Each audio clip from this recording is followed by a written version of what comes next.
Hola de nuevo.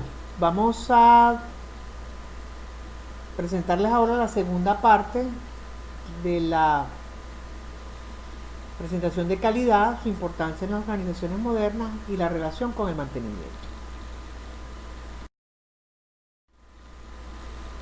Ya vimos en el principio historia de gurús de calidad, vimos a la historia de Deming y de Ishikawa, vimos también lo que era el análisis de la cadena de valor, su relación muy interesante con el método de diseño en ingeniería, lo que es la evaluación de los productos y servicios y su relación también con el mantenimiento.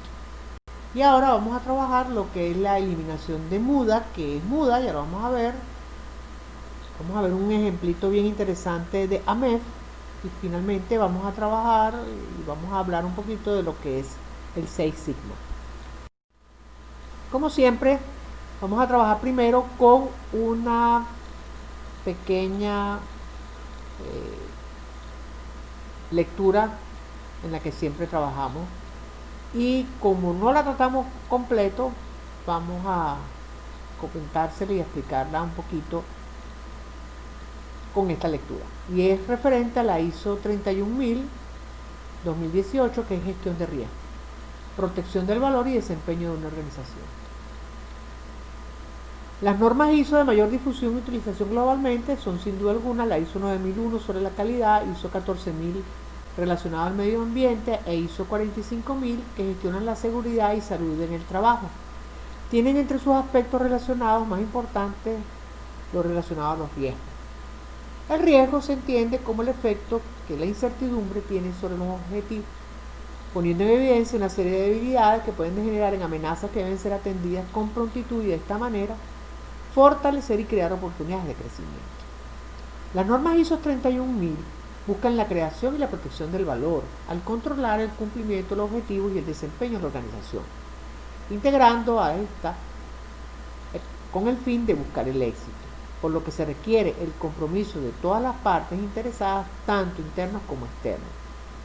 En consecuencia, su campo de aplicación es muy amplio, abarcando cualquier tipo de empresa productora de bienes o servicios y ofrece como beneficio fundamental mantener la estabilidad en todos los ámbitos en el tiempo. Las premisas fundamentales de esta norma se indican a continuación: el liderazgo y compromiso entre todos los involucrados. Todos los elementos que forman parte de la organización son marcos de referencia y están sujetos a riesgo. El diseño de un marco de referencia está sujeto a la comprensión de los objetivos organizacionales. La gestión de riesgo es un aspecto fundamental y prioritario a tomar en cuenta. Los recursos deben ser asignados para el manejo de la gestión de riesgos, comprensión, entendimiento y difusión. Y la gestión de riesgos evalúa el entorno cambiante y se adapta constantemente. Recordemos que cuando tenemos que hacer una diferenciación entre esta norma y la 45000 que gestiona la seguridad y salud en el trabajo, aquí estamos hablando de riesgos, pero de forma integral. No se trata solamente de que le pueda caer un objeto contundente a una persona en la cabeza o que alguien se pueda restablar. Evidentemente que son riesgos, son también riesgos en el sentido organizacional de cómo la empresa afronta los distintos situaciones que tienen que llevarse a cabo con el tiempo. Muy bien. Vamos entonces a ver un poquito lo que es la cartografía de la cadena de valor para eliminar la muda. Muda son desperdicios. Mike Rotter, esta filosofía fue creada por dos científicos norteamericanos. Uno se llama Mike Rotter, que se interesó por entrelazar ideas de Lean y reconocía los métodos de trazar mapas al estudiar el método Toyota. Y John Schock, que sabía de herramientas para trazar mapas, pero no le daba importancia. Luego descubrieron que el sistema de mapas se utilizaba en Toyota para mostrar casos actuales y futuros y no para crear valor. Combinaron sus conocimientos para crear un sistema para hacer mejoras duraderas.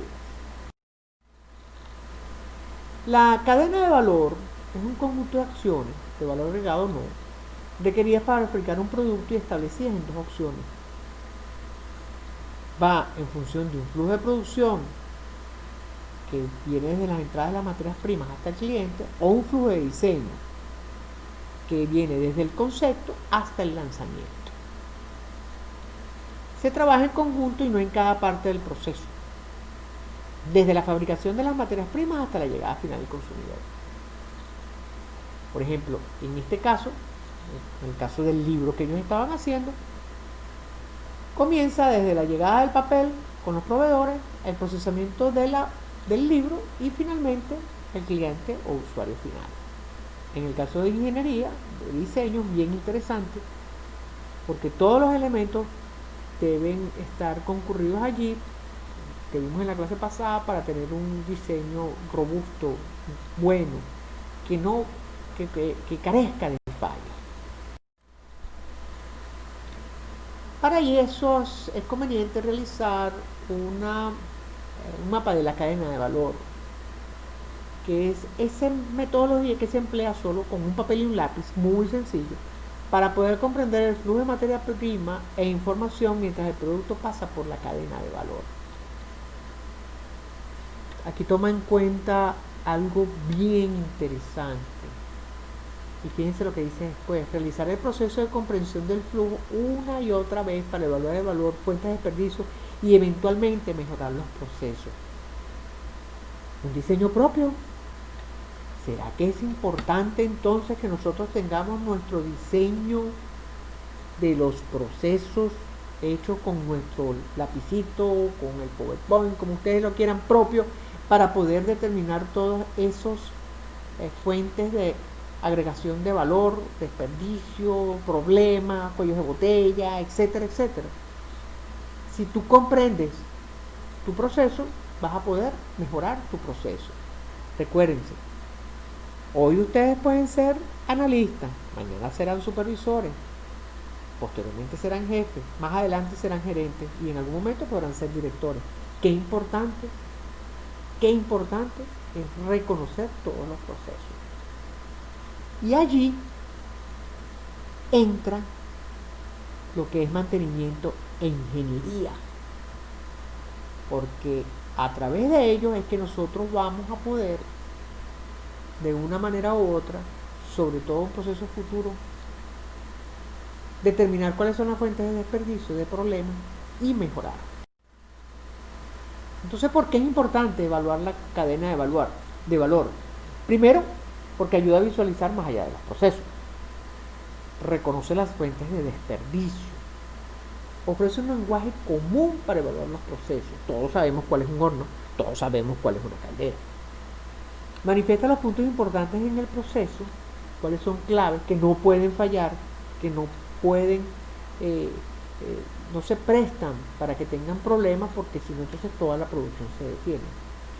Vincula técnicas y conceptos de Lean Manufacturing, forma la base de un plan de acción, entrelaza flujos de materiales e información y es una herramienta cualitativa, fíjense muy bien, cualitativa, que ayuda a describir cómo debería de funcionar un proceso. Nos da las cualidades del proceso, por eso es que es cualitativo. ¿Cómo hacer una cadena de valor? Fíjense, les repito, esto lo pueden hacer ustedes con un lapicito, un papel, esa es la idea. Que ustedes hagan su flujo, ustedes, tuyo, tu flujo, que tú reconozcas tu flujo, hecho en un papelito y un lápiz normal. Entonces lo primero que tienes que ver cuál es el flujo de material e información. ¿Ok? Cuando es información es para poder saber también cómo van llegando las cosas. Y entonces el flujo de información le indica a cada proceso que debe producir o hacer en el siguiente paso. Selección de una familia de productos, si es que tienes varias líneas dedicadas a hacer tu cadena de valor para cada una de las líneas dedicadas. Siempre debes determinar en tu cadena de valor alguien responsable, como de ser la persona a la que todos vamos a acudir para indicarles cuáles son los problemas. Debe haber un gerente de la familia de la cadena de valor, y de esa manera esa persona, que debe conocer muy bien la línea, por supuesto, asignarle las responsabilidades para las mejoras. Luego deberíamos de tener un Kaizen de flujo para que el mejoramiento del flujo conlleve a la optimización de la cadena de valor. Importantísimo. Involucramiento de todas las personas. Después viene la herramienta cartográfica, que son todas las partes en las que nosotros vamos a llenar con ese papelito y ese lápiz. Vamos a complementar para ver cómo podemos hacer mejoras en cada uno de los puntos que nosotros estamos trabajando. Entonces, ¿dónde deberíamos empezar? Bueno, deberíamos empezar por el mapa de la situación actual. ¿Ok? Como les dije, por familia de productos. Si es que tienes varias líneas o tienes varias fábricas. ¿Ok? Entonces, tips útiles. Tome usted mismo la información. Cónchale, no sé, pero me parece que hemos venido hablando de esto desde hace mucho tiempo. ¿Será que es por casualidad? Recorra la cadena de valor entera. Comience desde el final. Oye, ¿y por qué tengo que comenzar desde el final? Claro, la idea es comenzar siempre, uno pensará inmediatamente desde el principio. Pero si tú comienzas desde el final, entonces vas a tener siempre la incertidumbre de cómo ocurrió esta transformación. Típico en ingeniería industrial. Tenga un cronómetro en la mano y confíe solamente en los datos recabados por usted. Trace personalmente su mapa y a la mano con lápiz. Entonces, ¿qué buscamos con esto, con la cadena de valor? Eliminar muda. ¿Qué es muda? Desperdicio. Desperdicios de tiempo, desperdicio de transporte, desperdicio de procesos en la figura de reprocesos o en la figura de simplemente desperdicios que pueden ocurrir por mala calidad, inventarios en exceso. Fíjense, para eso tenemos lo que es el sistema justo a tiempo, push and pull, Kanban. Disminución de movimiento, eso se ha dicho muchas veces, ahí está relacionado con el transporte, por supuesto. Cero defectos y evidentemente la sobreproducción, que me origina más movimientos, más inventario y más transporte. Aparte del problema de obsolescencia y de costos excesivos. Entonces, el problema de exceso de producción es un desperdicio. La gente piensa que producir de más está bien. No, producir de más está mal y te produce desperdicio. La empresa produce por lotes que empujan la producción, no se toman en cuenta las necesidades del cliente, produzco cualquier cosa y de repente estoy produciendo muchísimos carros de color negro y realmente la gente los quiere de color plateado, blanco. Estoy fabricando muchísimos carros y la gente lo que quiere son camionetas. Como aún no se necesitan los productos, se manipulan, almacenan o malponen por doquier, los carros quedan almacenados en grandes lotes bajo el sol que hacen que se deterioren. Esto hace que, a pesar que el tiempo de producción de repente es breve, el tiempo que las materias tardan en atravesar la planta es muy largo. Y para mejorar los costos no se trata solo de eliminar desperdicios, también se trata de cambiar procesos de ingeniería, como lo hemos venido hablando anteriormente. También se trata de mantenimiento, también se trata de educación. ¿Cuáles pueden ser las soluciones de todo esto? Bueno, el Kanban, el sistema justo a tiempo, el Kaizen, el MRP2, el Total Quality, las normas ISO, etc. Una vez visto lo que es el análisis de la cadena de valor, tenemos lo que es el análisis de modo y efecto de falla, que es el AMEF. El AMEF dio sus orígenes en los años 40 en Estados Unidos y fue desarrollado con el ejército con el propósito de evaluar la confiabilidad de las municiones y determinar una metodología que estableciera todos los aspectos de elaboración de este. El programa AMEF fue tan exitoso, la metodología fue tan buena, que rápidamente fue asumida por la NASA y la industria nuclear. El proyecto Apolo basa su éxito en buena medida en evaluar los proyectos con el AMEF. La NASA, también preocupada por el suministro de alimentos a los astronautas, desarrolla una metodología similar, pero orientada a la industria de los alimentos, denominada HACCP, que hemos hablado ya por ahí un poquito de eso también en alguna ocasión. que sus iniciales son Hazard Analysis and Critical Control Point, o sea, análisis de puntos peligrosos y de puntos de críticos de control peligrosos. Por lo menos en la industria alimenticia, puntos críticos de control son aquellos en donde, por ejemplo, el producto está al descubierto. ¿Okay? Cosa de que pueda existir una manipulación, que los empleados lo toquen, coman, hablen sobre ese producto, pues que toquen, hayan pequeñas gotas de saliva en esos productos, etcétera, etcétera. De eso se trata un poquito el hazard. Un punto interesante sobre una anécdota interesante sobre la MEF, sobre el propósito, lo referente al diseño de un carrito que está allí, que es el Ford Pinto. El carrito presentó un grave problema de diseño, el tanque de gasolina quedaba excesivamente atrás y cualquier choquecito, por mínimo que fuera, por la parte de atrás del carro, pues simplemente lo que hacía es que el carro explotaba, se quemaba, que se incendiaba. Hubo muchos problemas y demandas al respecto.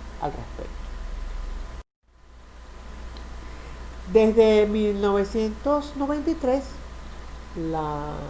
el Grupo de Acción de la Industria Automotriz ha utilizado los AMEP como base de las normas ISO TS 16940, que era antes la muy reconocida QS 9000 para los proveedores automotrices. Aquí en Venezuela se trabajó con la QS 9000. En el caso de Ford, Ford trabajaba con QS 9000 para todos sus proveedores venezolanos. Además de la industria automotriz, esta metodología está siendo utilizada ampliamente en la industria de semiconductores, petróleo, gas, electrodomésticos, electrónica y dispositivos médicos, entre otros. ¿Cuáles son los aspectos a considerar cuando tú estás trabajando con la MEF? Bueno, primero tenemos que tener en cuenta cuál es la gravedad del error que puede pasar, cuál es la posibilidad de ocurrencia y la probabilidad que ocurre antes que llegue al cliente, que no lo podamos detectar. El AMEF entonces es una herramienta de Lean Manufacturing utilizando la filosofía.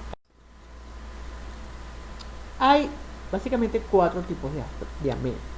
Hay AMEF a productos, aplicados a productos y servicios, y sirve como herramienta predictiva para detectar posibles fallas en el diseño,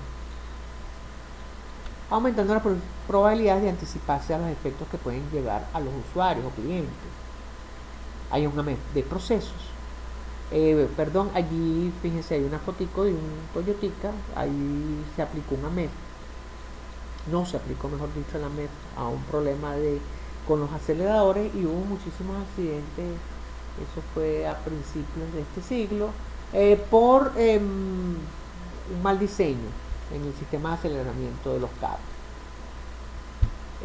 También tenemos AMEF por proceso, evidentemente, pues como ya su nombre lo dice, pues está relacionado a los procesos como tales y se emplea como herramienta predictiva para detectar posibles fallas en las etapas de producción, en los equipos, en las herramientas. ¿Okay? En los sistemas se emplea como herramienta predictiva para detectar posibles fallas en los diseños del software, y hay otros campos en donde se puede aplicar la MEF, que es generalmente en cualquier otra actividad que se realice y pretende identificar, clasificar y prevenir fallas. Entonces, el AMEF trabaja con un sistema de modo de falla. El modo de falla es la forma en que el producto o proceso puede afectar el cumplimiento de las especificaciones, y se trabaja más o menos de la siguiente forma, ¿no? Pueden haber fallas en diseño, por ser un diseño frágil, no sea robusto, que no sea poderoso, duro. Puede ser también por la utilización en el diseño de materiales inadecuados. Puede ocurrir por fallas en el proceso, equivocaciones, complicaciones en el armado o configuraciones inapropiadas de los equipos de producción, y pudiese ser cuando trabajas con el sistema, simplemente por dificultad de operación las personas no saben cómo utilizar el sistema, el software como tal.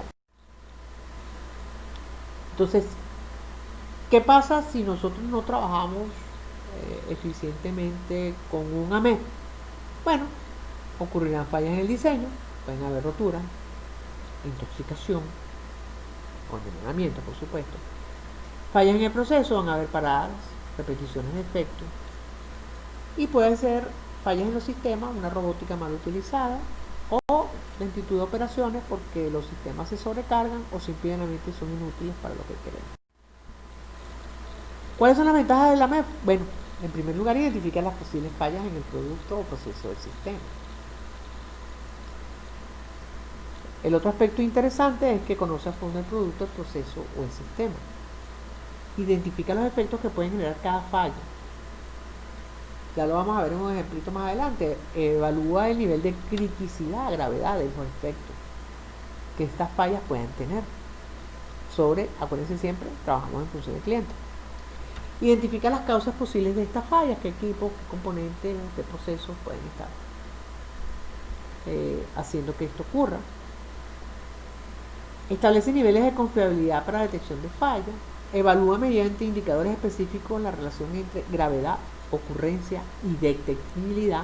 Y eso, por supuesto, me va a dar un puntaje final que me va a decir qué tan grave puede ser una falla.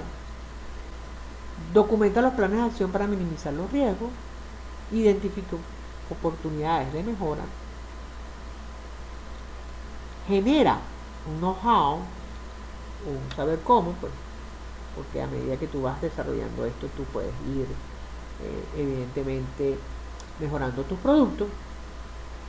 Y algo muy interesante es que se puede considerar la información de la MEF como aspecto para mejorar la mantenibilidad. Si yo sé que determinado equipo me produce un riesgo potencialmente alto, yo puedo simplemente enfocarme un poco más en él. ¿Cuándo debo aplicar un AMEF? Bueno, en primer lugar, cuando estoy haciendo un diseño de un nuevo producto, ahí no hay duda. Tengo que aplicar el AMEF para saber si mi producto va a ser apropiado. Acuérdense lo que estábamos hablando ahorita del caso de Toyota. También hay un caso reciente con Volkswagen, pero eso ya es otro tema, eso ya no es un AMEF, eso es corrupción. Tenemos también la parte del diseño de los procesos, evidentemente, pues. En programas de mantenimiento preventivo, y qué chévere, qué bonito que lo hablemos, porque precisamente lo que buscamos con el AMEF es que no hayan fallas y que de esa manera los productos sean más confiables, sean más robustos, los clientes pues reciban algo de muchísima calidad. También tenemos que aplicarlo en las etapas de documentación de procesos y productos, en recopilación de información o por exigencia de los clientes. El AMEF entonces viene en conjunto con lo que son los indicadores, la prevención de la acción y su implementación. ¿Cuáles son los pasos a seguir para realizar un AMEF? Y aquí vamos a comenzar con el ejemplo que les estaba comentando. Es un ejemplo bien bonito. En estos momentos estamos trabajando también lo que es el MCC. Ahí se trabaja en el libro de Mubra y hay un ejemplo de una bomba. Pero vamos a ver este ejemplito que está bien bonito y creo que van a comprender perfectamente bien cómo es un AMEF con este ejemplo tan bonito. El ejemplo va sobre una fábrica de artículos de ropa, ¿ok? Y se trata precisamente del ensamblaje de un bolsillo en una camisa, ¿ok? Es una fábrica de costuras, de tela. Entonces lo primero que tenemos que hacer es formar un personal con conocimiento del proceso y producto, incluyendo operadores. Muy importante, los operadores no pueden quedar por fuera, para poder realizar la documentación del proceso AMEF, el cual debe ser minucioso y completo. ¿Quién más que el trabajador puede saber cómo funcionan los equipos y qué es el proceso que se realiza?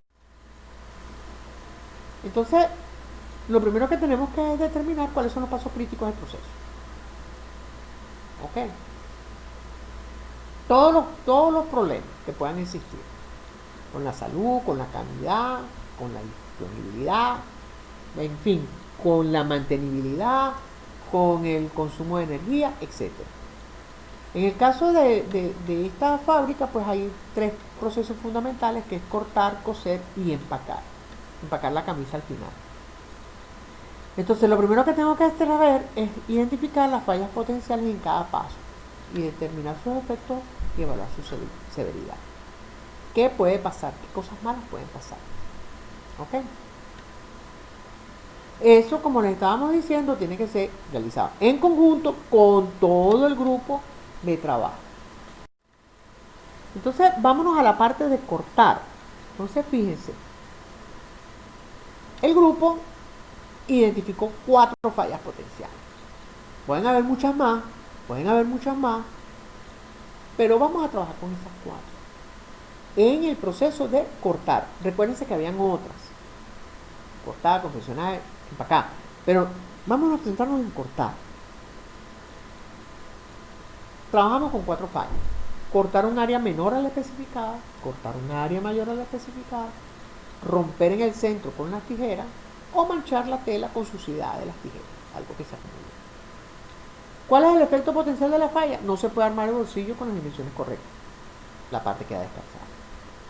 Reproceso de corte hasta las dimensiones apropiadas, en el caso de un área mayor. Bueno, simplemente se recortará, pero en un reproceso. No se puede armar un bolsillo con rotos en el centro, parte descartada. Y una alteración del color de la tela, producto terminado, no conforme. Si está manchado, evidentemente que no va a estar conforme. Nos vamos a la calificación. ¿Ok? Tanto cuantitativa como cualitativa. En el caso de la primera, cuantitativa, ¿ok? Si el bolsillo queda descartado, bueno, simplemente queda descartado y, bueno, simplemente eso va para la basura o se reprocesará en otra camisa, etcétera, etcétera, de otro tipo que tenga el bolsillo de repente más pequeño. Entonces, para el cliente eso no lo va a ver. ¿Por qué? Porque simplemente la pieza quedó descartada. Para el siguiente caso es menor, no cumple con los acabados. Si se llegara a colocar, el defecto va a ser notado por lo menos el 50% del cliente y una parte de los productos deben ser reprocesados. Para el caso de la tercera parte, que estaba roto, el producto puede ser usable, pero el cliente estará insatisfecho. Va a ver que el bolsillo está roto. Parte del producto será desechado o reparado a alto costo. Y en el caso cuarto, que era manchado, el producto es inoperable o inusual. El 100% del producto debe ser desechado o reparado a un alto costo. Si está manchado. Entonces, allí, como ya habíamos conversado, le damos una severidad. Por ejemplo, en el caso del primer caso, que era menor, no se puede armar el bolsillo con las dimensiones correctas, en la parte es descartada, o sea que es una severidad de 3. En el caso que era más por encima, se reprocesa esa parte, la severidad es 4. En el caso del cortar el bolsillo, pues quede roto, pues ahí eso es completamente roto, ahí no se puede hacer nada, la severidad es 4. Y la alteración del color, producto terminado no conforme, pero bueno, a lo mejor de repente se pudiera quitar con algún quitamanchas o algo, ¿no? Entonces, lo que tenemos que ahora revisar es lo que es el índice de capacidad de falla, de cantidad de fallas, ¿ok? Y en este caso hay una probabilidad de acuerdo a la cantidad de piezas que pueden estar fallando y se les da un valor, ¿ok? De acuerdo a la cantidad de fallas que pudiera haber. Allí está la clasificación de acuerdo a la probabilidad, si es remota, si es baja, si es moderada o si es alta. Una vez que ya hemos determinado esas 4 primeras filas, tenemos que determinar cuáles son las causas potenciales de la falla. ¿Por qué ocurre la falla? Ya tenemos la falla. Por ejemplo, en el caso 1, cortar un área menor a la especificada, no se mueve armar el bolsillo con las dimensiones correctas, la parte descartada, la severidad extrema. ¿A qué se debe la falla? Falta de pericia del operador, moldes imperfectos o instrumento de corte defectuoso. ¿Cuál es la ocurrencia? Eso lo determinas en función de la cantidad de piezas que están sucediendo. Bueno, hemos determinado al equipo de trabajo que pasa mucho y le damos un valor de ocurrencia de 3. Por ejemplo, en el caso de manchar la tela, el grupo de trabajo es muy grave, es muy severo, pero el grupo de trabajo se ha dado cuenta de que ocurre muy poco. Entonces, tenemos que evaluar cuáles son las estrategias que estamos obteniendo para poder controlar de manera eficiente los problemas que se están presentando.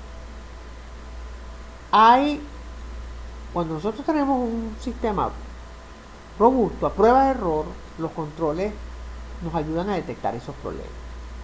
Cuando los controles son buenos, ya digamos un tipo de inspección B. Cuando los controles que pueden detectar en menos del 100% ya puede ser un B o un C, dependiendo de la cantidad de defectos que podemos detectar. Y finalmente, controles que probablemente no detectarán en un C. Por ejemplo, igual cuando estábamos viendo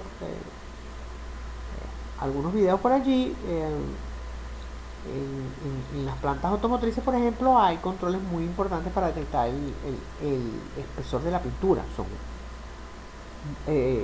instrumentos muy exactos, muy precisos. ¿Okay?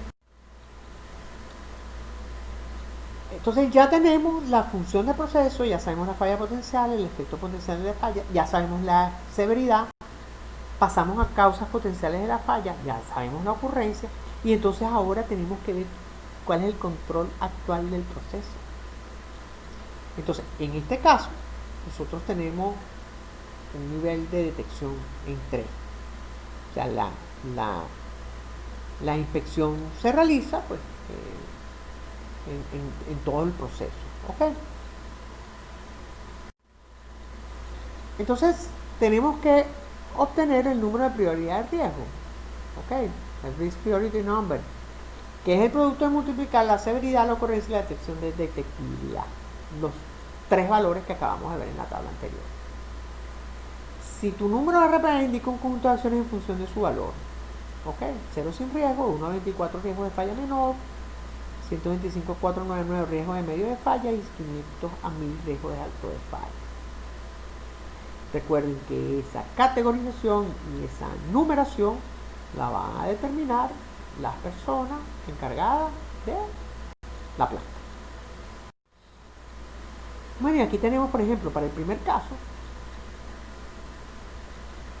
tenemos un RPN de 18, 3 por 2, 6, por 3, 18. Y así sucesivamente. ¿Ok? Por ejemplo, fíjense en el caso en el último caso, ¿ok? El problema que tenemos, el RPN es bajo debido a que la ocurrencia es muy poca, y entonces eso al multiplicar por 1 pues la ocurrencia baja. Entonces, ¿cuáles son los pasos a seguir para poder implementar un AMEF? Bueno, ejecutar acciones correctivas, ¿ok? Que deben de atender las acciones recomendadas por la falla, o sea, qué debo hacer para evitarla, asignar responsables por la acción, para su implementación relacionando las fechas. Bueno, para tal tiempo tengo que tener el problema de manchado en las tijeras resuelto. Establecer fechas periódicas de revisión, registrar las acciones ejecutadas hasta la fecha de revisión y calcular nuevamente el RPM en función de lo que se esté observando.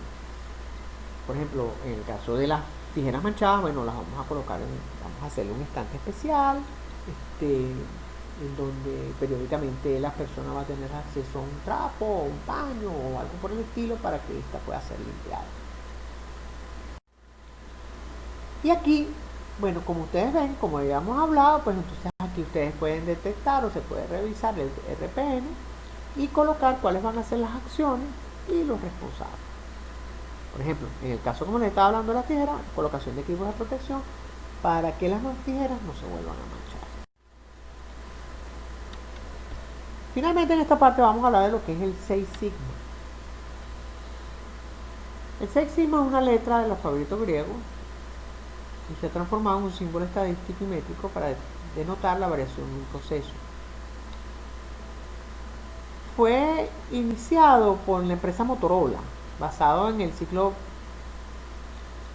PVCA de Deming, planificar, verificar, chequear y actuar, y fue realizado por una serie de mejoramientos de la actualidad iniciada en los años 70. Robert Galvin en 1987 formula las metas de la empresa de Motorola, alcanzando el 6 sigma en 1992 en un memo dirigido a todos los empleados. El resultado fue una reducción de costos de 13 billones de dólares, esos son 13 mil millones de dólares para los norteamericanos, y un incremento de la productividad de 204% entre 1987 y 1997, en los 10 años siguientes. Aprovechando el éxito de Motorola, otras empresas del sector electrónico como IBM, Texas Instruments, DEC y otras lanzaron sus programas 6 sigma en los años 90. Pero no es sino hasta 1995 cuando General Electric y Alex Signal lanzan el 6 sigma como una iniciativa estratégica dirigida a cualquier tipo de empresa y comienza su rápida difusión. A principios del año 97, Samsung y LG Group lanzan esta estrategia en Corea del Sur y en el caso de Samsung se reportaron ahorros de más de 150 millones de dólares. ¿Cómo ha evolucionado la calidad hasta llegar a lo que es el 6 sigma? Me imagino que ustedes ya eso lo han visto, me imagino que ustedes ya eso lo conocen, pero bueno, no está de más que veamos este grafiquito, ¿no? Todo comenzó con el Quality Control, el control de calidad. Detectábamos los problemas en los productos ya cuando estaban elaborados. Después vino lo que fue el control estadístico de la calidad. Ahí, como les estábamos hablando, estaba el amigo Shihart, el amigo Deming, fundamentalmente, y otros gurús más, que desarrollaron esta parte para poder trabajar, para poder evaluar la calidad desde todo punto de vista. Después esto avanzó un paso más interesante, que es el Total Quality Control, en la que todos estábamos involucrados en la calidad. Todo el mundo está involucrado en la calidad. Y allí surge el organismo, la ISO, como organismo rector como organismo rector de la calidad a nivel mundial. El Total Quality pasa a lo que es el Total Quality Management, o sea, la gerencia total de la calidad. Y fíjense que cuando vemos las normas ISO, que las vamos a ver más adelante, van a apreciar cómo se da importancia capital a la gerencia. Y allí está la razón de la importancia capital de la gerencia, porque es la evolución del Total Quality Control hacia el Total Quality Management. Y finalmente llegamos a lo que tenemos hoy, que es la filosofía 6 sigma. Pero para poder lograr ese 6 sigma hay una cantidad de herramientas científicas de gerencia como el SPC, el TPM o el 3C.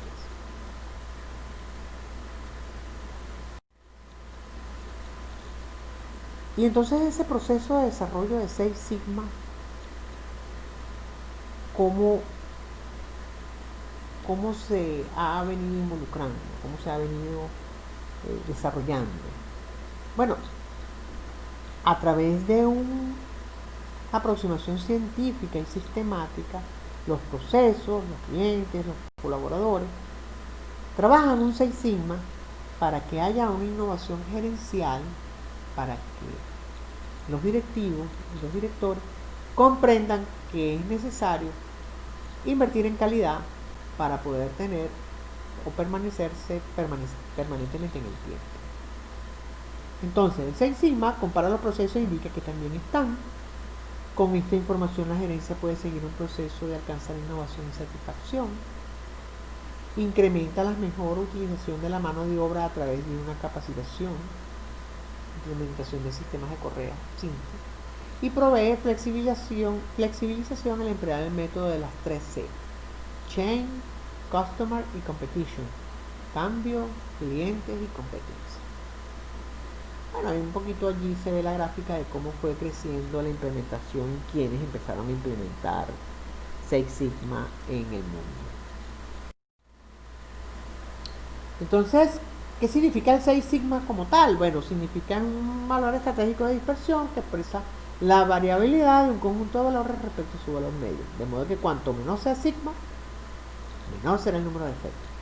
De tal forma que la escala de calidad 6 sigma se mide en el número de sigma que cabe dentro de un intervalo definido.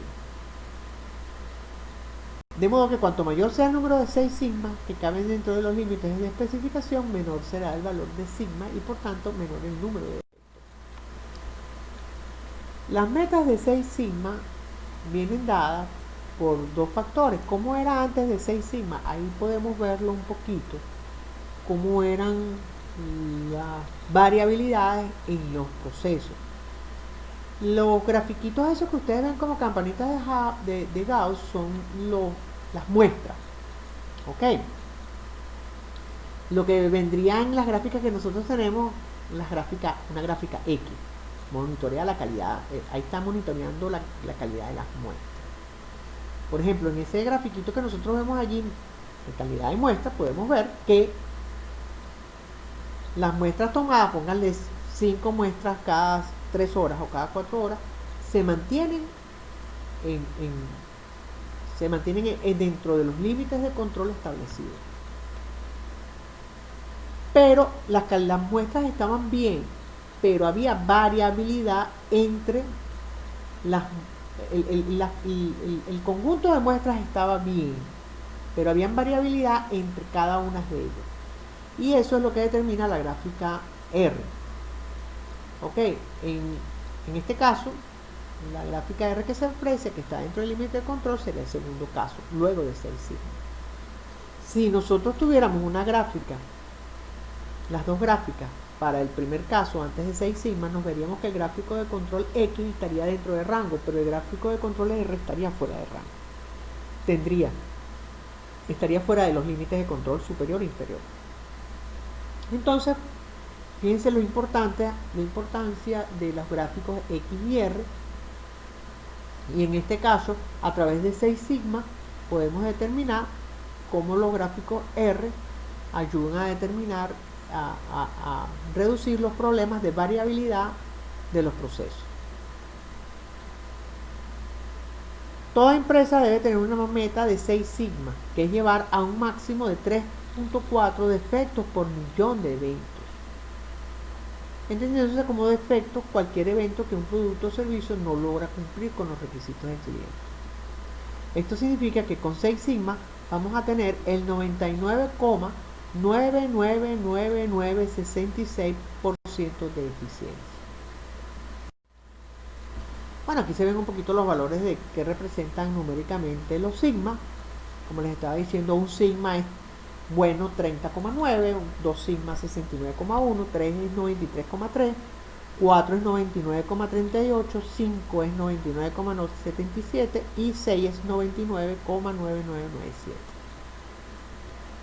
Muchas empresas se trazan como una primera etapa antes de llegar al 6 sigma, estar en 3 sigma, que si bien 93,3% es muy bueno, no es lo que nosotros queremos. Hay un 6,7% de defectos. O sea, hay 66.807 partes defectuosas por millón. Wow, es bastante. Entonces el 6 Sigma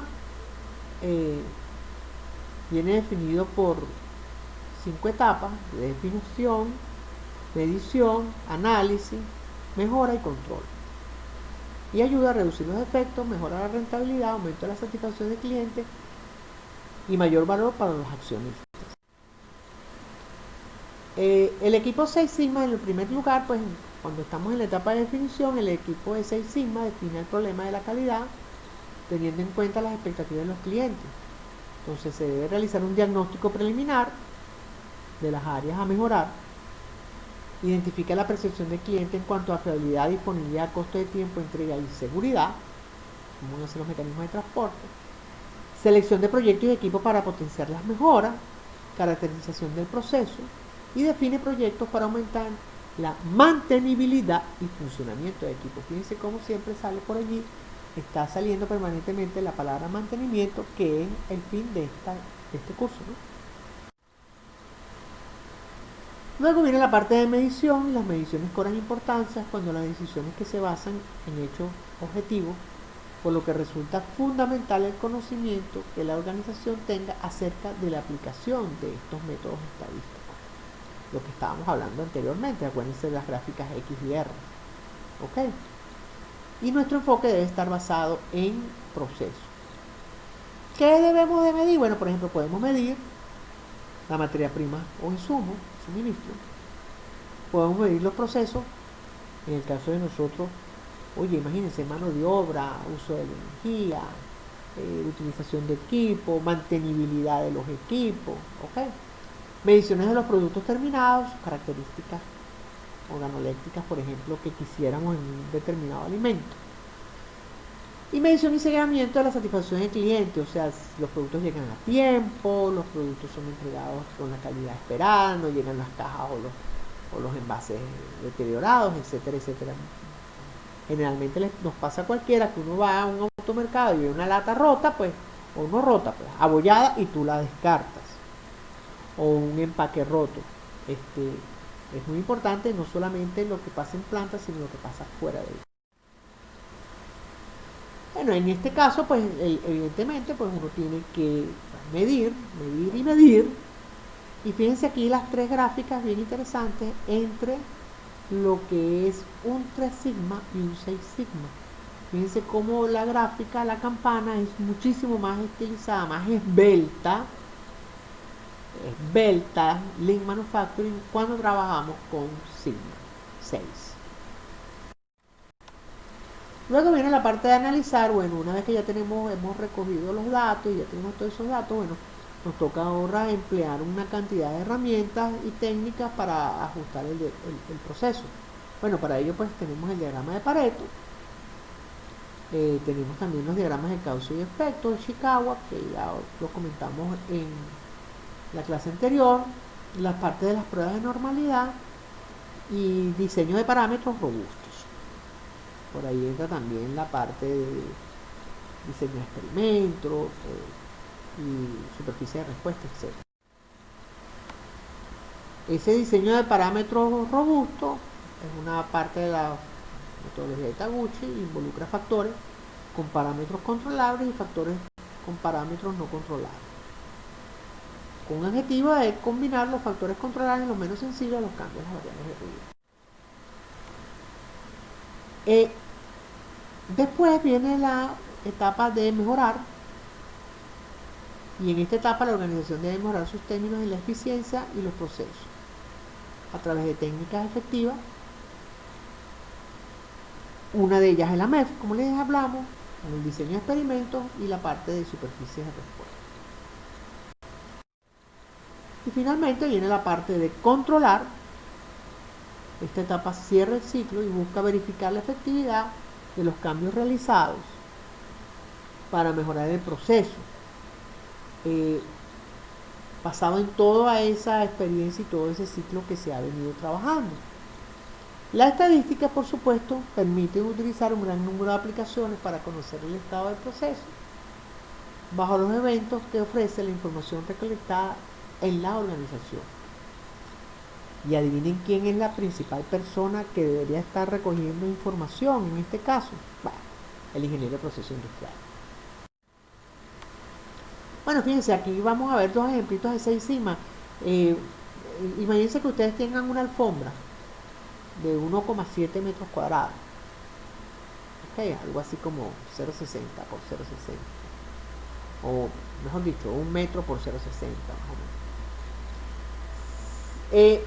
Si ustedes trabajaran en un nivel de 3 sigma, nosotros consideraríamos que un espacio de 30 centímetros por lado, o sea, una cuarta por lado, quedaría sucio de esa alfombra.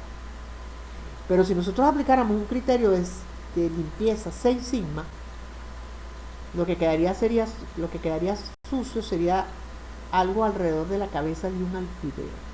Fíjense la comparación de la suciedad, un cuarto por un cuarto a la cabeza de un alfiler, cuando trabajamos entre 3 sigma y 6 sigma. Imagínense ustedes que tienen un proceso de fabricación de ejes de camión y los ejes tienen que tener un diámetro de 15 o más o menos 1 centímetro. Si el proceso tiene una eficiencia de 3 sigma, de cada millón de ejes que se fabriquen, 66.800 estarán fuera de control. Es una cantidad grande si usted fabrica 1.000.000 de camiones al año, que fácilmente en muchas fábricas en Europa, Estados Unidos, en China o en Japón lo pueden hacer. Pero si tú trabajas con un nivel de 6 sigma, de ese millón de ejes, solamente 4 estarán fuera de estándar. Fíjense cómo pasamos de 66.800 a 4. Entonces, la calidad tiene un costo y 6 sigma puede ayudar mucho con eso. Feigenbaum, otro de los grandes gurús de la calidad, habló que la prevención, la estimación y la falla deben ser evitadas antes que ocurran los problemas. Hay una serie de costos por prevención, entre lo que está, por supuesto, el entrenamiento en calidad, el diseño y la planeación de la calidad, costos de estimación, que son todos los tipos de chequeos de inspección, equipos de medición, auditoría, gastos de laboratorio, costos de fallas internos, cambios de diseño, exceso de inventario, y gastos de fallas externos, que son costos de garantía, postventa, reclamos de clientes o devoluciones. Entonces, esos costos hacen que a veces la calidad sea un poco onerosa. Pero ¿qué vale más? ¿Llegar a un nivel 6 sigma o mantenerse en un nivel 3 sigma? Imagínense en la compañía de camiones, ¿cuánto cuesta reparar, reacomodar o reprocesar 66.800 ejes?